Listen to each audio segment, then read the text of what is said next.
Hey friends, have you heard that Vrbo is going out of business?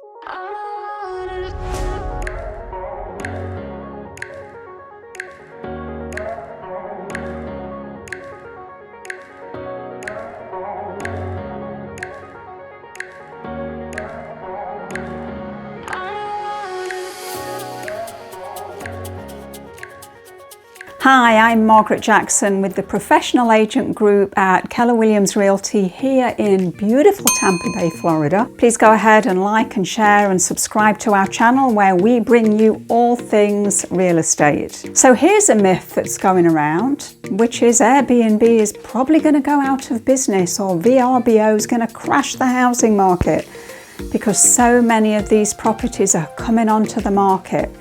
Well, that's not exactly true.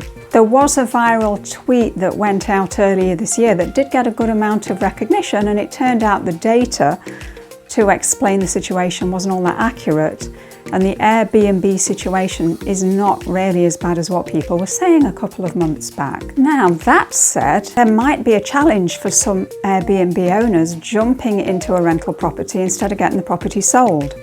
It can be a lot easier to sell the property than to become a landlord.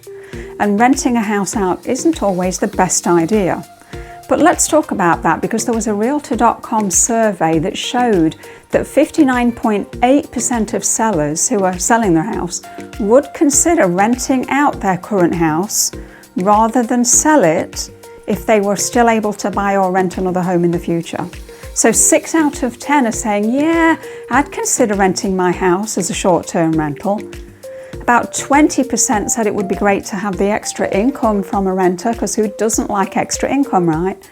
And about 18% said the idea of owning a rental investment property appealed to them.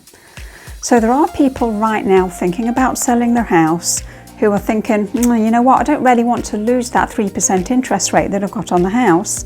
Now, speaking from experience, if you've never been a landlord, being a landlord is a business, and I highly recommend that you understand it from a business perspective. So if you are considering Airbnb-ing it, which a lot of people do, the Airbnb situation across the country is in a little bit of flux. There are a lot of cities across the country right now that are putting extra restrictions on Airbnbs or trying to curtail the amount and actually lessen the number that are in the city already. Let's give you a couple of examples and then we'll talk about what's happening locally. For example, New York City came out with New York City, I think it's called Law 18, and they put major restrictions on Airbnbs. So what was the impact of that? Well, June the 4th this year, there were 22,500 short-term rental listings in New York City. Airbnbs, VRBOs, whatever the case may be. That number fell to 4,600 after the law was passed. I mean, that's a huge difference. That means there are about 17,000 people in that area that were renting their house out as a short-term rental that for whatever the reason can no longer do that.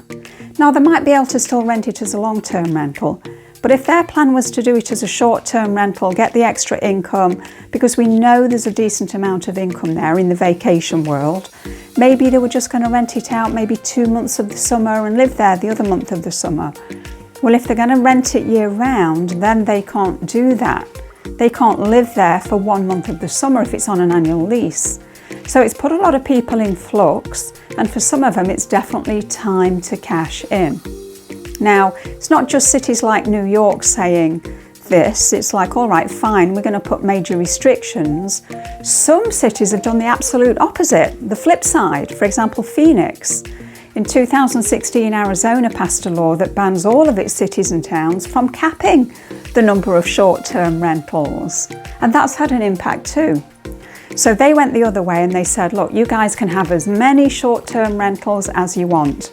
An individual city and individual municipality can't stop it or put a limit on it. So at the start of 2023, Phoenix had over 20,000 short-term rental units, and all of that competition has led to many of them sitting empty for weeks at a time. So those are big numbers. So that's kind of some of what we're seeing in cities around the country where they're either restricting or not what you can do. and that's causing more and more people to put their house up there, especially in Phoenix, making each house is making less money. So what's happening locally? After a lot of growth in this sector in the Tampa Bay area, many municipalities locally have already restricted short-term rentals, and some of the remaining ones are revisiting the situation and putting new restrictions in place. So the best time to understand whether you can Airbnb or short-term rental your property is before you buy it, if that's your intention. But the next best time, if you already own it, is to understand it before you start taking steps towards making it that beautiful escape that you might not be able to rent as a short-term rental. For example, in Indian Rocks Beach, there are ongoing changes happening there. It's one of the few remaining short-term rental locations in the Tampa Bay area. So make sure that you're talking to an agent that's prepared to help you through that process. And a lot of people right now have got questions, so do feel free to reach out. Reach out if there's anything that we can help you with, and we'll see you on the next video. Make it a great day.